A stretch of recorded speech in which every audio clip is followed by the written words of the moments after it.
Hey, what the hell is happening with you? Look at you. What's going on with your face? It's there, and I like it. Yeah. I don't know what's going on with my face, especially my hair. Look at this fucking hair. Ridiculous. I don't know. It's easy, you know? Get out of the shower and just go, whunk, and then you look like an asshole for the rest of the day.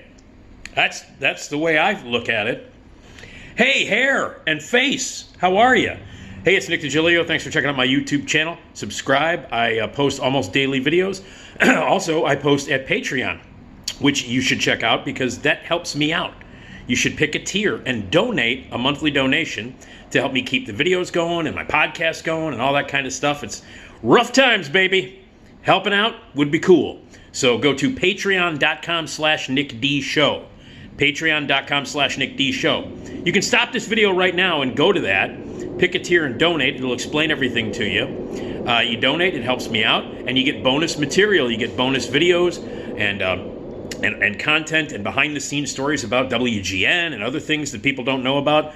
But if you become a patron and donate some dough, you get those stories. There are videos on there now that only patrons have access to that tell the whole story about what happened at GN and a lot more. So, patreon.com/NickDShow. I'll wait. Go to the website, check it out, patreon.com/NickDShow. Donate, then come back. Watch this video. All right. Also, my podcast, the Nick D Podcast, going strong, radiomisfits.com at the Radio Misfits Podcast Network. Every Tuesday and Friday, new podcast episodes. Okay. Hey, it's 2022. And that means it's hard to believe, but this year marks the 40th anniversary of John Carpenter's The Thing. That's makes me feel really, really old. John Carpenter's The Thing is a masterpiece, one of the greatest horror/sci-fi films ever made, groundbreaking in its use of special effects and storytelling, and a showcase of the sheer genius that is John Carpenter, my favorite filmmaker of all time personally, and one of the greatest filmmakers that's ever lived, and certainly one of the greatest horror filmmakers of all time. So in celebration of the 40th anniversary of The Thing, there are a few things that are happening. The movie is getting a general re-release, and here in Chicago, starting this week, it is a Tuesday right now, starting this Friday night, the Music Box, the fantastic Music Box Theater on Southport in Chicago. Check out musicboxtheater.com. We are, as I mentioned before, the Music Box Theater is a gift from above. It's a gift from God, if you want to believe in that kind of shit. It's a gift from God that we have this theater in Chicago and that we have access to it. It's not only a beautiful cathedral to movies, a great old school movie palace with stars on the ceilings and beautiful history, but it also is run by people who know what they're doing, who care about movies, who care about the way movies are presented and projected, who program films in an entirely creative and great way, from new movies to old movies, from classics to pieces of shit. They care about it, and they house great film festivals, including the Chicago Critics Film Festival and many, many more. International Chicago Film Festival. All kinds of great stuff. They cover every kind of genre, including horror. And starting on Friday, April 15th, for an entire week, they will be showing John Carpenter's The Thing with a brand new 4K restoration. It's going to look magnificent. It's going to look beautiful on the big screen. And if you've never seen The Thing on the big screen, you don't know what you're missing. So it will be the Friday and Saturday midnight show this weekend. Midnight on April 15th and 16th at the Music Box Theater.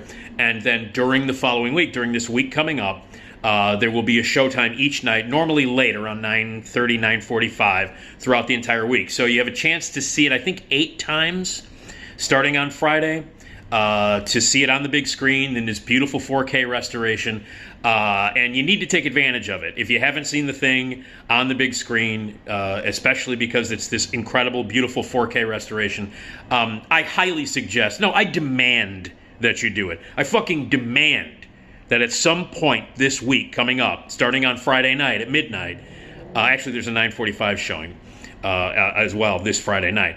That you need to, at some point, get your ass to the music box and see John Carpenter's The Thing in the 4K restoration on the big screen the way it was meant to be seen. So, The Thing, kaplam, there it is, right there. And here it is. I like this one better because this one is signed by John Carpenter. That's right. That's John Carpenter's signature to Nick. The shirt that I'm wearing is from the 2012 Flashback Horror Convention, where John Carpenter appeared, and he introduced the screening, the 30th anniversary of The Thing. He introduced that screening. And then I got to not only meet John Carpenter and hang out with him, but I got to do his Q&A. I moderated his Q&A, and I want to thank Mike and Mia Kurz for making a dream come true, where I've been a host and a moderator at the Flashback Horror Convention for 20 years now, and we're celebrating the 20th anniversary of the Flashback Horror Convention, and I will be there this year. I wasn't there last year, but I'll be there this year. Not only that, not only will I be there, and are there great guests, including Freddy Krueger, Robert Englund, Heather Langenkamp, Alex Winter, director Steve Miner, Robert Carradine, and more great guests will be announced. Not only is it by far the best horror convention in the country, but it's always a blast, and so I'm back to do that. But 10 years ago, I was there, and I got to interview and do the Q&A with John Carpenter, and it was a dream come true. I have the video of it. They videotaped it. I have the video of it, and every once in a while, I will pop that baby into the DVD player and just go nuts over the fact that that's me on stage with John Carpenter, hanging out with him, doing bits with him, asking him questions, and moderating the Q&A. It was a dream come true. So thank you to Mike and Mia. Check out flashbackweekend.com. Flashbackweekend.com is coming up August 5th through the 7th, and I will be doing my podcast live from the stage of the convention with special guests and surprises. Esmeralda Leon's going to be there, but a live Nick D podcast at the Flashback Convention. But anyway, back to The Thing, celebrating its 40th anniversary. Starting on Friday night at 9:45, midnight on Friday, midnight on Saturday, you can see John Carpenter's The Thing in all its glory. The history of this movie is fascinating. Now, here's the thing. No pun intended. When that movie came out in the summer of 1982, I was 17 years old. And by that point, my love for John Carpenter had been cemented forever. My life changed in 1978 when I was 13 years old, and my father took me to see Halloween at the Chicago Theater. My life changed. I realized what a director did. I dove headfirst into the world of film, learned about it as an art form. John Carpenter, the filmmaker, opened my eyes to what directors did and to what movies could be. So my life changed when I saw Halloween, and as a result, John Carpenter is my favorite filmmaker, and I love all of his movies. The interesting thing about John Carpenter's movies is that the majority of them are either dismissed or slammed by the critics, or they were box office bombs when they first came out. And then suddenly, not suddenly, but eventually everybody fucking catches on to what a genius he is and how great his movies are, but it takes a very long time. The Thing is a prime example of that happening to John Carpenter. When The Thing came out, it was the summer of 1982, and this little fucking bastard named E.T. had dominated the box office. And E.T. was like a friendly alien. Oh, he was lovely. And oh, look at E.T., his finger, I'll be here at home and blah, blah, blah. Fuck off. Anyway, E.T. and his little fucking bike and his flying idiots. E.T. was dominating the box office, and he was a friendly, lovable alien, and everybody was happy, and they were crying, and oh, it's so lovely, let's all hug E.T. And meanwhile, Carpenter, 2 weeks after The Thing comes, or 2 weeks after E.T. comes out, Universal releases The Thing, which was a movie that they pushed to open in the summer. And it is the polar opposite of E.T. This alien is not friendly. This alien will creep into your body, shapeshift you, and turn you into a dead-eyed, thing.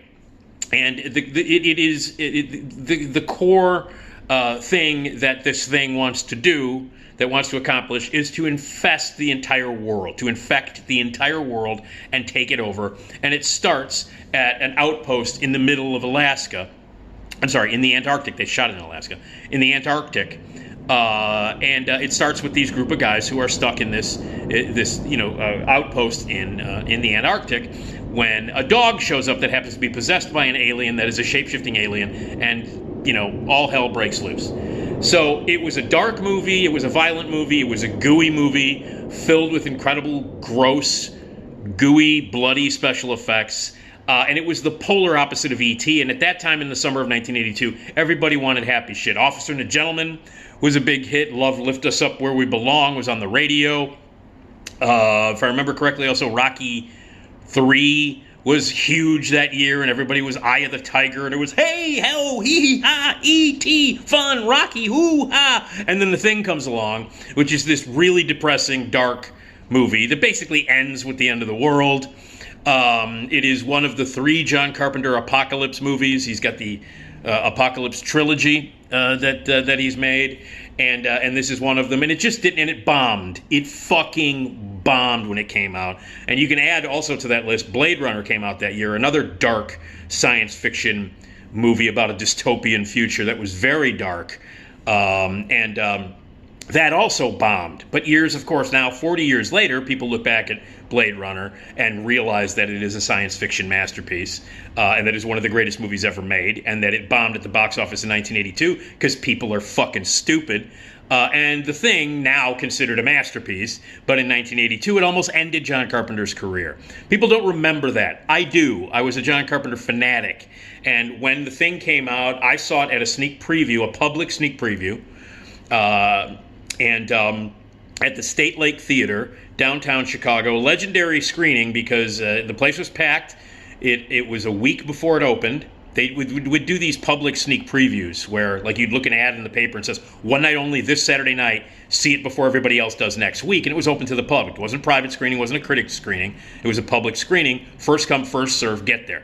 So the place was packed. I saw it with my girlfriend at the time, who was also my manager at McDonald's, who was also like 6 years older than me and had a kid, and I was 17. She was like 23, 22, something. Anyway, so we went, and and it's kind of a notorious screening because about 2/3 of the way into the movie, or about a little more than halfway through the film, they went to a reel change, and then the film was upside down and backwards. The whole place went nuts. The whole theater went absolutely ape shit. And we had to wait 20 minutes for them to fix it, to get it back together. And just to give you, if you've seen the movie, it happened during the blood test scene. So the very first time I saw John Carpenter's The Thing in the theater, beautiful 70 millimeter theater, 70 millimeter, presented in 70 millimeter, during the reel change, suddenly the movie was backwards and upside down. And then they had to fix it. So the place went nuts. And this was at a time when you could smoke in theaters. So my girlfriend lit up. She was a smoker at the time. So my girlfriend, lit up. And there was a guy sitting next to us. And he's like, can I bum a cigarette? And so they're smoking. And they're complaining. 20 minutes go by. They finally fix it. But this is during the blood test scene. So the first time I saw John Carpenter's The Thing, the fucking blood test scene was interrupted. And if you've seen The Thing, you understand the importance of the blood test scene. And the building of suspense in that scene, and how I think it's the best scene in the entire movie, in a movie filled with great scenes, in a masterpiece, but like the great sort of quintessential, suspenseful, amazing scene in that movie is the blood test scene, where they're testing, where McCready, played by the great Kurt Russell, is testing everybody to see if they are the Thing or not, with their blood and a hot piece of wire. So. Anyway, so that was my first screening of The Thing. Upside down, backwards. It took 25 minutes to fix. Finally, we fixed it, and then we saw the movie, and it was, fantastic. So when it came out, it got slammed by the critics. Siskel and Ebert both hated it. They both fucking hated it and gave it terrible reviews. Nobody went to see it. This was the biggest budget that John Carpenter had ever worked with up until that point. And Universal released it during the summer. Carpenter wanted to release it during Halloween in the fall, but they released it during the summer. And it tanked, like mega tanked, like major, major, major bomb, like Carpenter will never work again. His next movie was Christine, and he only took that. He didn't really want to do it, but he only took that because at that time, Stephen King adaptations were the biggest fucking thing at the box office. So it was a sure thing. If you directed a Stephen King adaptation in the early 80s, you would have a box office hit. So that's why he did Christine. right after The Thing. He didn't really want to do it, but he did it. Now, of course, Christine's a great movie, and because Carpenter's incapable of making a bad movie, but it's a great movie, and it turned out great. But that's the reason why he did Christine. It was like, okay, I have to have a surefire hit after this bomb. Everybody was doing those things. David Cronenberg made The Dead Zone in 1983. So this was at a time when everybody was doing that. So after The Thing, which almost ruined his career, Carpenter was like, shit, I'll never find work again. Millions and millions and millions of dollars went down the toilet, and it bombed. People don't remember that. People now, people are like, oh, it's a masterpiece, one of the greatest science fiction movies. Where the fuck were you in 1982? All you people out there. Where were you in 1982? Yeah. Could have used you. It almost ended Carpenter's career, you morons. But I saw it like a million times in the summer of 1982. My friends and I went to see it a bunch of times. I can't tell you the number of times I saw it in the theater. I can't tell you the number of theaters that I saw it in. It's a masterpiece. It's one of the greatest horror science fiction movies ever made. And again, if you were there in 1982, you know that it was a bomb of biblical proportions. And that we weren't sure if Carpenter was ever going to at least work for a studio ever again. And it's funny how that's happened. That happened with Big Trouble in Little China as well. Big Trouble in Little China, 1986. 20th Century Fox sunk millions of dollars into it. It tanked. Completely tanked. Critics were not very kind to it as well. And then, of course, 25, 30 years later, suddenly everybody is like, oh yeah, Big Trouble in Little China, it's great. Fuck off. You weren't there when it came out. You didn't like it then. When The Thing came out, everybody hated it. Everybody hated it.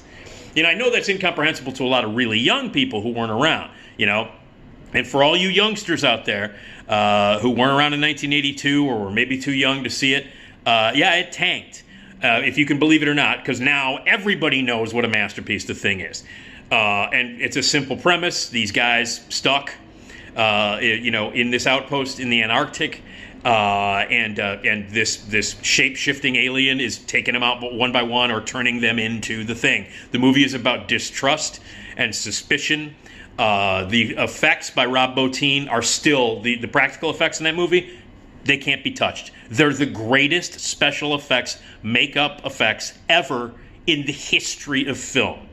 Ever. Nothing even comes close. This is way before CG, way before CGI and all the shit that you can do now. This was all practical stuff that was built and perfected by Rob Bottin and shot on the set by master cinematographer Dean Cundy and directed by the beautiful John Carpenter.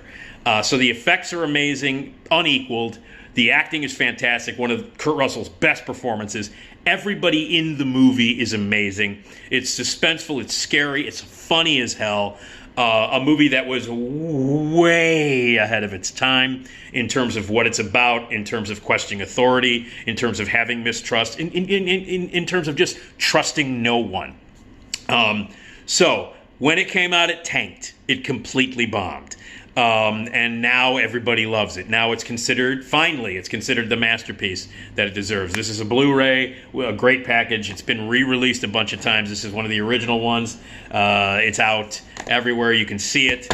And now finally, and I'm glad for this, it's finally getting the respect that it deserves. Back in 1982, I do want to mention this, the summer of 1982, these were the three movies that I saw like a million times, and just over and over and over again. And imagine this. Imagine that you could walk at the Norwich Theater on the northwest side of Chicago. You could go from one theater to the next, and you could see these three movies anytime you wanted. You could go see John Carpenter's The Thing, and then, oh, you know what? I think I'll walk to the next theater, and I'll see Ridley Scott's Blade Runner. Oh, and you know what? Let me go to theater number 3 and see George Miller's Road Warrior. So, The Thing, Blade Runner, The Road Warrior, all in theaters at the same time, summer of 1982. Those were the three movies that I was seeing 900 times. Everybody was going to see fucking E.T. every other 2 seconds. I was like, blow that out your ass. I'll go see Blade Runner, The Thing, and The Road Warrior. But think about that. Those three movies in one multiplex at the same goddamn time in the same summer. You know what? I'm an old man trying to get some wedges. I'm telling you right now, but boy, things were better back then. Those three movies, one theater complex, one summer. So, The Thing is a beautifully made movie. It is a masterwork. It is one of Carpenter's best movies, one of his very best movies. Lots of people think it's his best movie. And I'm glad, I don't want to sound bitter and all pissed off. I mean, I am pissed that the movie bombed when it came out and that nobody seems to remember that. But I'm really happy that now it is finally getting the respect that it deserves. People now express what a great film it is, what a masterpiece it is, what an important work in the horror genre it is, and the work that the actors did, and that Dean Cundey did, and the editing, and everything about it. Technically, one of the greatest films, one of the greatest horror films ever made, and it finally has the reputation that it deserves. It's considered a masterpiece, and it is, and it should be. If you've never seen it on the big screen, you really should. It is. I will be there. I'm gonna go Friday for sure. I don't think I can go Saturday, but I'm going Friday for sure to the midnight show. And then at some point during the following week, I'm gonna go at least I'm not kidding. At least 2 or 3 more times just to see The Thing again on the big screen in 4K in the restoration. 40th anniversary. I will never ever forget the first time I saw it. I will never ever. Forget the effect that it had on me, and which is the case with most John Carpenter movies. It was his follow-up to Escape from New York. Escape from New York was the summer before. Another great masterpiece that again did okay at the box office for a low-budget movie, but it took a while for Escape from New York to get the kind of recognition it deserves, and that's just the case with Carpenter's movies. When they first come out, either they do underwhelming at the box office, or they bomb. And then it takes like 20 years for people to realize, oh yeah, that's right, John Carpenter is one of the greatest American filmmakers alive, and he has made some of the best movies ever. And The Thing is a prime example of that. So go see The Thing in 4K restoration at the Music Box. It's going to be great to see on the big screen. And also, when you see The Thing, make sure that you enjoy all the special effects. But one of my favorite moments in it is Wilford Brimley is in it. Sans mustache. No mustache. And he is billed as a Wilford Brimley. And at one point, they lock Wilford Brimley's character up in a shack outside because they don't trust him. They don't trust anybody. And at one point, he has a line that says, you watch Clark and you watch him close. You hear me? That's his line. Watch Clark, you watch him close. You hear me? That's his line. But the way he says it is this. He says, watch Clark, watch him close. You hear we? And it sounds like he says, you hear we. And I love that. It's one of my favorite moments of the entire movie. And is that it's you watch Clark, watch him close, you hear we. It's one of my favorite moments in the entire movie. And I always I was in a play called Among the Dead years and years ago, about 20 years ago, I think. Was it 20? Yeah, about 20 years ago. My buddy Ryan Oliver wrote it, and I was in it. And I played a maniac, idiot, sort of hillbilly zombie killer. And at one point, I had a line that said, you hear me. And I said, you hear we. Purposely. I said, now get in there and do this, you hear we. And I did it purposely because, well, first of all, The Thing is Ryan Oliver's favorite movie of all time. So I did that for him. During a rehearsal, I actually said, you hear we instead of you hear me. And he went nuts. Because all fans of The Thing know that watch Clark, watch him close, you hear we is one of the moments in the movie that you treasure, So every night on stage, I would say, you hear we, and whenever I got kind of applause or maybe a laugh, I knew a Thing fan was out there. I knew a John Carpenter's The Thing fan was in the audience. That was a little Easter egg, little nugget. I mean, that's a deep cut. That's a deep cut. But I would say, hey, get in there, you hear we, and anytime an audience would respond with, I knew that or they would come up to me after the show and go, hey, you did the line, man. You did the Wilford Brimley line, you hear we, all right. So next week, the multiple viewings that I have at the Music Box, I will, when he says it, I will say it along with him quietly to not disturb anybody else. But watch Clark, watch him close. You hear we? Anyway, The Thing. Took a long time. Took a really long time. It took too fucking long for The Thing to finally get the respect that it deserves and acknowledgement that it is one of the greatest movies ever made, one of the greatest science fiction horror films of all time. And go see it at the Music Box this weekend. 40 years of The Thing, baby. I'll be there. All right? You hear we?